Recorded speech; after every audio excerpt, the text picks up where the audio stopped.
టడాన్! ఈ ఉప్పుని తీసుకొని దానిలోకి వేద్దాం. లేట్ ఎందుకు, దంచుదామా? ఈ రేణి పండ్లన్నీ రోట్లోకేసుకుందాం. వీటిని కచ్చా పచ్చగా దంచుకుందాం.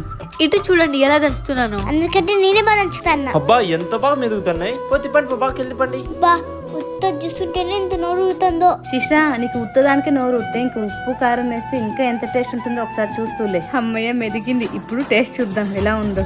అబ్బా అన్ని భలే సరిపోయినాయి.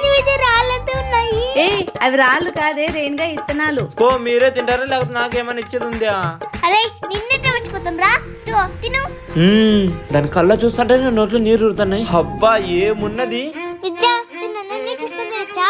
ఆ అట్ట తినరు. దీన్ని అప్పడాలాగా ఎండబెట్టి తింటే చాలా బాగుంటాయి. అయితే మనం కూడా ఒకసారి ఎండ పెడతాం. ఎండబెట్టేంత లేదమ్మా, ఇట్లనే చేద్దాం.